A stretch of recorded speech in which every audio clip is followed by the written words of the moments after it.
జీవితాన్ని ఎలా అద్భుతంగా మలుచుకోవాలో నేర్పించే కలర్ఫుల్ పండుగ బతుకమ్మ పండుగ. 9 రోజుల పాటు రోజుకో ప్రత్యేక పేరుతో అందంగా పూలను పేర్చుకొని ఆనందంగా ఆడిపాడి చేసుకునే ఈ పండుగ సంబరాలు 5వ రోజుకు చేరుకున్నాయి. ఆశ్వయుజ శుద్ధ చవితి రోజున బతుకమ్మను తెలంగాణ ఆడబిడ్డలంతా అట్ల బతుకమ్మగా ఆరాధిస్తారు. ఈ రోజున బియ్యాన్ని నానబెట్టి దంచి పిండిగా చేసి అట్లు పోస్తారు. ఆ అట్లను ముందుగా గౌరమ్మకు నైవేద్యంగా సమర్పిస్తారు. అట్లను తయారు చేసే విధానం ప్రతి కుటుంబంలో వేరువేరుగా ఉండొచ్చు, కానీ ప్రధానంగా మిరియాలు, చక్కెర లేదా బెల్లం కలిపి రుచికరంగా ఈ అట్లను తయారు చేస్తారు.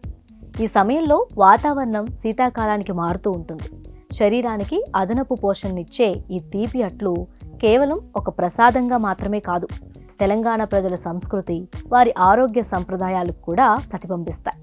5వ రోజున బతుకమ్మను గూనుగు, చామంతి, మందార, బీర, తంగెడు, గుమ్మడి పూలతో 5 ఎత్తుల్లో పేరుస్తారు. గౌరమ్మను గంగమ్మ ఒడికి చేర్చాక ఆ ప్రసాదాన్ని ఆడపడుచులు వాయనంగా ఇచ్చుకుంటారు.